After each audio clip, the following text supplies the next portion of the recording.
नमस्कार। आज हम डिस्कस करेंगे एचपीएसएससी का प्रीवियस पेपर। और ये जो एचपीएसएससी का प्रीवियस पेपर है इसका हम इंडिया जीके का सेक्शन जो है वो डिस्कस करेंगे, क्योंकि इंडिया जीके एचपी जीके के साथ साथ जो है काफ़ी इंपॉर्टेंट रोल जो है वो प्ले करती है। एचपी जीके पर अगर आपकी अच्छी कमांड है तो इंडिया जीके के ऊपर भी अच्छी कमांड होना बहुत ज़रूरी है। तो इसीलिए इंडिया जीके का क्वेश्चन नंबर 113 से हम स्टार्ट करेंगे अभी। यहाँ पर पूछते हैं द एक्सट्रीम फॉर्म ऑफ अहिंसा और non violence is practised in. तो अहिंसा के चरम रूप का व्यवहार जो है वो किस धर्म में माना जाता है कि है, तो ये माना जाता है जैन धर्म में। ऑप्शन सी जो है वो सही आंसर है, जैनिज्म। जैन धर्म जो है इसका सही आंसर है। एक्सट्रीम एक्सट्रीम फॉर्म ऑफ अहिंसा और नॉन वायलेंस जो है वो जैन धर्म में माना जाता है, इसका व्यवहार है। देखो, जैन धर्म की अगर बात की जाए तो जैन धर्म की माना जाता है कि स्थापना किसने की थी, तो इसकी स्थापना ऋषभनाथ के द्वारा की गई थी, ऋषभानाथ के द्वारा। आदिनाथ भी इनको कहा जाता है कहीं कहीं पर। और जैन धर्म में जो है वो 24 तीर्थंकर हुए। और पहले तीर्थंकर कौन थे इसके? पहले तीर्थंकर जो था इसके ऋषभनाथ थे, ये आपने ध्यान रखना है। 24th नंबर के तीर्थंकर कौन थे इसके, वो भी आपको पता होना चाहिए। वो थे वर्धमान महावीर। वर्धमान महावीरा जो था 24वें नंबर के तीर्थंकर थे इसके। अभी देखो, जैन धर्म के बारे में मैंने आपको थोड़ा सा बता दिया। बुद्ध धर्म के बारे में थोड़ा सा मैं आपको बताता हूँ। क्यों बताता हूँ? क्योंकि अभी बुद्ध पूर्णिमा थी। बुद्ध पूर्णिमा थी तो यहाँ से कुछ इंपॉर्टेंट क्वेश्चंस बनते हैं। इंडिया के जो प्राइम मिनिस्टर नरेंद्र मोदी, इन्होंने विजिट किया नेपाल। तो नेपाल के प्रधानमंत्री का नाम है शेर बहादुर देउब, इनका नाम भी याद रखिए। अब इन्होंने प्रधानमंत्री नरेंद्र मोदी ने नेपाल का विजिट किया, तो इन्होंने जो था वहां पर जाकर, एक तो आपने ध्यान रखना है कि माया देवी मंदिर में जो था इन्होंने प्रेयर ऑफर की। ये जो माया देवी मंदिर है ये किसको डेडिकेटेड है? ये गौतम बुद्ध की मदर को डेडिकेटेड है, ये आप ध्यान रखिए। और दूसरी बात यहाँ से आप याद रखिए कि बुद्ध जो थे इन्होंने अपना पहला sermon जो था वो कहाँ पर दिया था? तो इन्होंने अपना पहला sermon जो था वो सारनाथ में दिया था। और इनका जो परिनिवारणा था ये कहाँ पर हुआ था? परिनिवारणा इनका कुशीनगर में हुआ था। अब जब ये नेपाल गए थे तो नेपाल में देखो बुद्धिज्म को बहुत माना जाता है, बौद्ध धर्म को बहुत माना जाता है। तो जो महात्मा बुद्ध थे, इनका बचपन का नाम क्या था? इनका जो बचपन का नाम था वो सिद्धार्थ इनका नाम था। और इनका जन्म जो था वो लुम्बिनी में हुआ था। तो लुम्बिनी ध्यान रखिएगा, नेपाल में पड़ता है, यहाँ पर इनका जन्म हुआ था। और यहाँ पर प्रधानमंत्री नरेंद्र मोदी ने जो था वो कंस्ट्रक्शन लॉन्च की। किस चीज़ की कंस्ट्रक्शन हो रही है यहाँ पर? India international centre for Buddhist culture and heritage, इसका जो है था इन्होंने कंस्ट्रक्शन लॉन्च किया। और लुम्बिनी में जो था इन्होंने इसका लॉन्च किया, ये आप ध्यान रखिएगा। तो ये मुझे लगा कि बेसिक क्वेश्चन है, थोड़ा करंट अफेयर से मिलते जुलते बन जाएंगे आपके लिए, तो ये आप जान लीजिए। 115 नंबर क्वेश्चन देखिए, बोलते हैं who was the last Mughal emperor to sit on the peacock throne. तो मयूरासन पर बैठने वाले अंतिम मुगल सम्राट कौन थे? यहाँ पर पूछा गया है कि अंतिम मुगल सम्राट कौन थे जो मयूरासन पर बैठे थे। तो अगर इस क्वेश्चन का आप सही आंसर देखेंगे कि क्या इसका आंसर है, तो इसका सही आंसर मोहम्मद शाह है। ऑप्शन सी सही आंसर। 114 नंबर क्वेश्चन बच गया, इसको बाद में आप डिस्कस करते हैं, पहले 115 ही देख लेते हैं। तो मयूरासन पर बैठने वाले अंतिम मुगल सम्राट का नाम आपको पता चल गया, मोहम्मद शाह इनका नाम था। यहाँ से आप मुगलों के बारे में जानिए। मोहम्मद शाह के बारे में पहले जानते हैं। मोहम्मद शाह जो था, इन्होंने जो था वो नादिर शाह के साथ जो था वो युद्ध लड़ा था, बैटल ऑफ करनाल जिसको कहते हैं। इसमें नादिर शाह ने जो था इनको हरा दिया था। और नादिर शाह अपने साथ पीकॉक थ्रोन जो था वो साथ में ले गया था। ये आपने ध्यान रखना है कि नादिर शाह अपने साथ peacock throne battle of Karnal के बाद ले गया था, जो 1739 में हुई थी। इसके अलावा ऑप्शन में औरंगजेब दिया गया है। औरंगजेब के बारे में ध्यान रखिए कि औरंगजेब किसके पुत्र थे। तो औरंगजेब जो था वो शाहजहां के पुत्र थे, ये आपने ध्यान रखना है। मुगलों के बारे में एक क्वेश्चन मोस्टली पूछा जाता है कि कैप्टन हॉकिंस जो थे, कैप्टन हॉकिंस ने जो था वो किसके कार्यकाल के दौरान जो था वो विजिट किया था? कैप्टन हॉकिंस ने जो था वो जहांगीर के कार्यकाल के दौरान जो था वो विजिट किया था। और कैप्टन हॉकिंस के अलावा सर थॉमस रो भी जो था वो जहांगीर के कार्यकाल के दौरान ही जो था वो यहाँ आए थे, ये आप ध्यान रखिए। अभी एग्जाम में क्वेश्चन क्या पूछा गया था? अभी जो संडे को एग्जाम हुआ था एक एग्जाम, उसमें पूछा गया था कि अकबर के कार्यकाल के दौरान जो था वो कुछ ऑप्शंस दी गई थी कि इनमें से कौन जो था वो एक म्यूजिशियन थे, एक संगीतकार थे। तो वो तानसेन जो था एक संगीतकार थे अकबर के कार्यकाल के दौरान, ये आपने ध्यान रखना है। तो मुगलों के बारे में आपने बेसिक जान लिया। 114 नंबर क्वेश्चन देखिए, बोलते हैं Chandragupta Maurya overthrew the power of Nandas एट। चंद्रगुप्त मौर्य ने नंद के अधिकार को समाप्त कर दिया था। तो कहाँ पर समाप्त किया था चंद्रगुप्त मौर्य ने? नंदास का जो कार्यकाल था या फिर अधिकार था, इसको मगध में इन्होंने समाप्त कर दिया था। ऑप्शन बी जो है क्वेश्चन नंबर 114 का सही आंसर है। अब मगध में जो था वो इसको समाप्त कर दिया था चंद्रगुप्त मौर्य ने। चंद्रगुप्त मौर्य जो था इनके एक गुरु हुआ करते थे। अब गुरु का क्या नाम था? गुरु का नाम था चाणक्य। चाणक्य जो था वो इनके गुरु मान लीजिए आप थे। चाणक्य को जो है वो कौटिल्य भी कहा जाता है। तो चाणक्य की सहायता से जो था इन्होंने क्या किया था, नंदों का जो अधिकार था उसको समाप्त कर दिया था। अच्छा, अब यहाँ पर मगध की बात हुई है। मगध आपके माइंड में भी आया होगा कि महाजनपद भी आपने पढ़ा है, तो मगध महाजनपद की राजधानी कहाँ पर थी? राजगृह में जो था वो इसकी राजधानी थी। ये आपने यहाँ से ध्यान रखना है। यहाँ पर तक्षशिला दिया गया है, तो तक्षशिला किसकी राजधानी थी? तक्षशिला जो था वो गांधार महाजनपद की राजधानी थी। तक्षशिला के बारे में याद रखिए। यहाँ पर उज्जैन दिया गया है, तो उज्जैन क्या था? उज्जैन में भी आपको पता होना चाहिए। उज्जैन जो था अवंती महाजनपद की राजधानी जो था वो उज्जैनी में थी, तो ये ध्यान रखिएगा, उज्जैनी में अवंती महाजनपद की राजधानी थी। तो ये आप 2-3 और भी एक्स्ट्रा क्वेश्चन यहाँ से जोड़ लीजिए जो आपको एग्जाम पॉइंट ऑफ व्यू से इंपॉर्टेंट लगते हैं। 116 नंबर क्वेश्चन देखिए, बोलते हैं Albuquerque captured Goa from the ruler of. तो अल्बुकर्क ने जो था वो किस शासकों से जो था, किन शासकों से जो था वो गोवा को अधिग्रहण किया था? तो गोवा को कैप्चर किया गया था अल्बुकर्क के द्वारा। इसने बीजापुर के शासकों से जो था वो गोवा को कैप्चर किया था। ऑप्शन ए जो है वो सही आंसर है। अब यहाँ से अल्बुकर्क का नाम भी आपको सुना सुना लगेगा अगर आपने टाइम से रिवाइज नहीं किया है। तो अल्बुकर्क के बारे में मैं आपको थोड़ा सा बता दूं कि जो पुर्तगाल थे, पुर्तगालियों का वास्तविक संस्थापक माना जाता है अल्बुकर्क को। ये माना जाता है कि पुर्तगाली जो शक्ति थी इसकी जो वास्तविक नींव रखी गई थी, वास्तविक की बात कर रहा हूँ मैं, वैसे जो पहले थे इनसे जिन्होंने नींव रखी थी वो अलग थे, किंतु वास्तविक रूप से जो था ये माना जाता है कि इन्होंने जो था इसकी नींव रखी थी। और इनके बारे में ये कहा जाता है कि ये 1503 में भारत आए थे। जब ये भारत आए थे तो ये एक स्क्वाड्रन कमांडर के रूप में जो था वो भारत आए थे, और 1503 में जो था वो कोचीन में अपना पहला दुर्ग जो था वो स्थापित इन्होंने किया था। ये सब क्वेश्चंस आप यहाँ से याद रखिए। अगला क्वेश्चन देखते हैं क्या है हमारे पास। अगला क्वेश्चन है गांधी जी से रिलेटेड है। बोलते हैं Gandhi ji started Satyagraha movement in 1919 in protest against था। तो गांधी जी ने जो था वो 1919 में जो था वो क्या किया था, सत्याग्रह आंदोलन प्रारंभ किया था। तो किसके विरोध में जो था ये सत्याग्रह आंदोलन इन्होंने स्टार्ट किया था?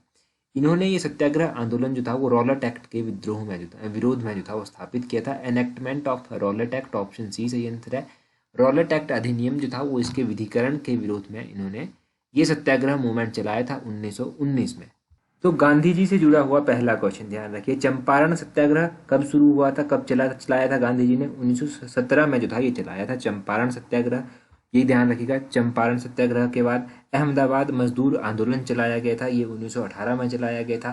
खेड़ा आंदोलन भी 1918 में ही चलाया गया था। और ये जो रॉलेट एक्ट है कौन से ईयर का एक्ट है? ये 1919 का एक्ट है, ये ध्यान रखना है। 1919 में जलियांवाला बाग हत्याकांड भी हुआ था। और उसके अलावा असहयोग आंदोलन था वो 1920 से 1922 तक चला था। चौरी चौरा की घटना 1922 में हुई थी। एग्जैक्टली 5 फरवरी 1922 को चौरी चौरा की घटना हुई थी। इसके अलावा दांडी मार्च की अगर हम बात करें, दांडी मार्च जो था वो 12 मार्च 1930 से लेकर 6 अप्रैल 1930 तक जो था वो चला था। ये भी ध्यान रखना है आपको। गांधी इरविन समझौता जो था वो 1931 में हुआ था। और गांधी जी ने जो था वो दूसरा जो गोलमेज सम्मेलन था उसमें भाग लिया था। जो दूसरा राउंड कॉन्फ्रेंस टेबल थे उसमें इन्होंने भाग लिया था। इसके अलावा पूना पैक्ट भी कई बार एग्जाम में पूछा गया है। तो पूना पैक्ट जो था वो कौन से ईयर का पैक्ट है? ये 1932 का पैक्ट है। इसके बारे में भी आप ध्यान रखिए। गांधी जी जो है वो इंडियन नेशनल कांग्रेस के प्रेसिडेंट भी रह चुके हैं। अब ये कौन से ईयर में इंडियन नेशनल कांग्रेस के प्रेसिडेंट बने थे और ये सेशन कहाँ पर हुआ था, ये आप जल्दी से कमेंट करके बता दीजिए। 118 नंबर क्वेश्चन देखिए, बोलते हैं the first Indian council act was passed in. तो पहला जो भारतीय परिषद अधिनियम था ये कब पारित हुआ था? पहला जो इंडियन काउंसिल एक्ट था अगर हम इसकी बात करें कि कब पारित हुआ था, तो ये 1861 में हुआ था। 1861 में ये पारित हुआ था, ये ध्यान रखना है। अब देखो यहाँ पर बोलते हैं पहला जो इंडियन काउंसिल एक्ट था, पहला, यहाँ से आपको क्या बात क्लियर हुई होगी कि एक से ज़्यादा इंडियन काउंसिल के एक्ट जो था वो आए थे। अब पहला तो आपको पता चल गया कि 1861 में आया था। तो दूसरा इंडियन काउंसिल का एक्ट कब आया था अगर ये क्वेश्चन आपसे पूछ ले जाए? दूसरा इंडियन काउंसिल का एक्ट जो था वो 1892 में आया था, ये आपने ध्यान रखना है। और इसके बाद भी क्या कोई इंडियन काउंसिल का एक्ट आया था? तो आप एक एक्ट पढ़ते हैं 1909 का एक्ट। ये भी इंडियन काउंसिल एक्ट था और ये 1909 में जो था आया था। इस एक्ट को जो है वो मॉर्ले मिंटो रिफॉर्म के नाम से भी जो है वो जाना जाता है। तो ये आप 3 के 3 इंडियन काउंसिल एक्ट के बारे में ध्यान रखिए। ये most important Indian council act है और संभावना है कि आने वाले एग्जाम में कोई क्वेश्चन यहाँ से बन सकता है। अगले क्वेश्चन में बोलते हैं the president can makes law through ordinance. तो राष्ट्रपति जो है वो अध्यादेश से कानून बना सकते हैं। तो इसका कौन सा सही आंसर होगा? तो इसका सही आंसर होगा during the recess of parliament. जब संसद के अवकाश होता है उस दौरान जो है ये कोई लॉ बना सकते हैं। तो president can make law through ordinance during the recess of parliament, ये आपने ध्यान रखना है। अगर हम प्रेसिडेंट के बारे में बात करें तो देखो ऑर्डिनेंस की पावर प्रेसिडेंट के पास है। आर्टिकल नंबर 123 किसकी बात करता है? ऑर्डिनेंस की बात करता है। प्रेसिडेंट के पास जो है एक पार्डन पावर भी दी गई है कि प्रेसिडेंट किसी को क्षमा कर सकता है। अगर उसको सजा सुनाई गई है, उसको मृत्यु की सजा भी सुनाई गई है, तब भी प्रेसिडेंट माफ कर सकते हैं। तो ये कौन से आर्टिकल के तहत बात की गई है? ये आर्टिकल नंबर 72 में जो है वो बात की गई है। ये आर्टिकल नंबर 72 में बात की गई है प्रेसिडेंट के लिए। और अभी देखो प्रेसिडेंट का इलेक्शन भी होगा इंडिया में, तो आपको पता होना चाहिए कि प्रेसिडेंट को जो है वो कौन अपॉइंट करेगा। तो जो प्रेसिडेंट को जो अपॉइंट करते हैं लोग, इलेक्शन जो प्रेसिडेंट के होते हैं उसमें कौन कौन पार्टिसिपेट करता है? उसमें एक तो इलेक्टेड मेंबर होते हैं लोकसभा और राज्यसभा के, और इलेक्टेड मेंबर होते हैं लेजिस्लेटिव असेंबली के। तो ये ध्यान रखिए, elected member of both the houses of parliament और elected member of legislative assembly यानी कि आपकी विधानसभा, इनके सदस्य जो हैं वो प्रेसिडेंट को चुनते हैं। अब प्रेसिडेंट के लिए मिनिमम एज तो कुछ ना कुछ रखी गई होगी। मिनिमम एज इसके लिए रखी गई है कि किसी को प्रेसिडेंट अगर बनाना हो तो 35 ईयर्स जो है वो मिनिमम एज रखी गई है। कोई और भी क्वालिफिकेशन रखी गई है? क्वालिफिकेशन इस तरह से रखी गई है कि वो जो है वो सिटीजन होने चाहिए इंडिया के, और वो इतने एलिजिबल होने चाहिए कि वो मेंबर ऑफ लोकसभा के क्वालिफिकेशन को भी जो है वो फुलफिल करते हों, और उनके द्वारा जो है वो कोई भी ऑफिस ऑफ प्रॉफिट जो है वो होल्ड नहीं किया होना चाहिए, जैसे कि वो किसी भी गवर्नमेंट पोस्ट पर ना हो। ये क्वालिफिकेशन जो है वो प्रेसिडेंट के लिए रखी गई है। अभी हाल फिलहाल में एक कंट्री के प्रेसिडेंट का देहांत भी हुआ है। वो कौन सी कंट्री है? वो यूएई, यूनाइटेड अरब एमिरेट्स की जो प्रेसिडेंट है उनका देहांत हुआ है। अब इनका देहांत हुआ है तो इनका नाम क्या था? इनका नाम था शेख खलीफा बिन जायद अल नहयान, ये इनका नाम था। इनका भी देहांत हुआ है। शॉर्ट में आप शेख खलीफा याद रख लीजिए, हो सकता है एग्जाम में हेल्प यहीं से मिल जाए। आगे क्वेश्चन में पूछते हैं the vice president is eligible for re election by, तो उपराष्ट्रपति जो है वो पुनर्निर्वाचन के पात्र होते हैं। ये कन्वेक्शन के थ्रू जो है वो पुनर् जो इनका निर्वाचन होता है उसके लिए एलिजिबल होते हैं। ऑप्शन बी कन्वेंशन आपने ध्यान रखना है, सम्मेलन के थ्रू जो है ये री इलेक्शन के लिए एलिजिबल होते हैं। अब वाइस प्रेसिडेंट की अगर बात करें तो पहले इनका आपको पता होना चाहिए कि इनको कौन इलेक्ट करता है, कौन इनके इलेक्शन में पार्टिसिपेट करता है। तो ये लोकसभा और राज्यसभा इन दोनों हाउसेज के सदस्यों के द्वारा जो है वो चुने जाते हैं, ये आपने ध्यान रखना है। नॉमिनेटेड मेंबर जो होते हैं वो भी इसमें पार्टिसिपेट करते हैं इलेक्शन में। इनके लिए क्या क्राइटेरिया रखा गया है? सेम एज, यानी कि इनके लिए क्राइटेरिया रखा गया है कि सिटीजन होने चाहिए इंडिया के, 35 ईयर्स जो है इनकी एज होनी चाहिए, मिनिमम 35 ईयर से ज़्यादा इनकी एज होनी चाहिए। तो और इसमें रखा गया है कि इतने एलिजिबल होने चाहिए कि राज्यसभा के सदस्य के लिए चुने जा सकें। और वाइस प्रेसिडेंट जो होते हैं इनको जो है वो एक्स ऑफिशियो चेयरमैन भी कहा जाता है राज्यसभा का, ये भी आपने ध्यान रखना है। ये 5 सालों के लिए जो है वो चुन जाते हैं, 5 ईयर्स के लिए जो है ये इलेक्ट किए जाते हैं। ये सारे क्वेश्चन आप वाइस प्रेसिडेंट से मिलते जुलते याद रखिए। और यहाँ से एक और बात ध्यान रखिए कि ये जितने भी क्वेश्चन हैं ये आपके आने वाले जो आपका पुलिस कांस्टेबल का एग्जाम है उसमें डेफिनेटली आपकी हेल्प करने वाले हैं। परंतु अभी हम लास्ट में क्या डिस्कस करेंगे? पिछले कल हमने जनवरी महीने के इंपॉर्टेंट डे डिस्कस किए थे, आज हम फरवरी महीने के इंपॉर्टेंट डे डिस्कस करेंगे। अगर हम फरवरी महीने में बात करें, फरवरी महीने में जो है वो 2 फरवरी को वर्ल्ड वेटलैंड डे जो है वो मनाया जाता है। 4 फरवरी को वर्ल्ड कैंसर डे मनाया जाता है। ये क्वेश्चन पूछा गया था एग्जाम में, वर्ल्ड कैंसर डे कब मनाया जाता है? 4 फरवरी को मनाया जाता है। 4 फरवरी के बाद जो है वो 13 फरवरी को वर्ल्ड रेडियो डे जो है वो मनाया जाता है। 13 फरवरी के बाद जो है वो 20 फरवरी को world day of social justice जो है वो मनाया जाता है। 21 फरवरी को जो है वो इंटरनेशनल मदर लैंग्वेज डे जो है वो मनाया जाता है। 24 फरवरी को जो है वो सेंट्रल एक्साइज डे जो है वो मनाया जाता है। और 28 फरवरी को जो है वो नेशनल साइंस डे जो है वो मनाया जाता है। ये आपने ध्यान रखने हैं फरवरी महीने के इम्पोर्टेंट डे। और यहाँ से आपने एक और बात मुझे कमेंट करके बतानी है कि इंडिया में जो है वो आर्मी डे कब मनाया जाता है। आर्मी डे कब मनाया जाता है ये आप जल्दी से कमेंट करके जो है वो बता दीजिए कि कब मनाया जाता है। और रही बात टेलीग्राम की, तो टेलीग्राम पर अगर आपने अभी तक हमें ज्वाइन नहीं किया है तो जल्दी से अपना टेलीग्राम ओपन कीजिए, वहाँ से सर्च कीजिए @allexam31। आपको हमारा टेलीग्राम चैनल जो है वो मिल जाएगा। टेलीग्राम पर हमारे साथ 18,100 से अधिक लोग जुड़ चुके हैं, आप भी जुड़ जाइए ताकि आपको भी जो है वो आने वाले हर एक एग्ज़ाम में जो है वो हेल्प मिल सके। क्योंकि हर एक चीज़ जो है हम वीडियो में नहीं बता सकते। हर एक छोटी छोटी जो एडवर्टीजमेंट आती हैं, छोटी छोटी पोस्टें निकलती हैं, या फिर कोई और भी नोटिफिकेशन होती है आपके एग्ज़ाम से रिलेटेड, तो वो टेलीग्राम पर आपको जल्दी से प्रोवाइड करवा दी जाती है और वहाँ पर आपको हर एक जानकारी मिलती रहती है टाइम टू टाइम। तो आज की वीडियो में इतना ही काफ़ी था। So that's all for today. Thank you very much for watching and listening it very patiently.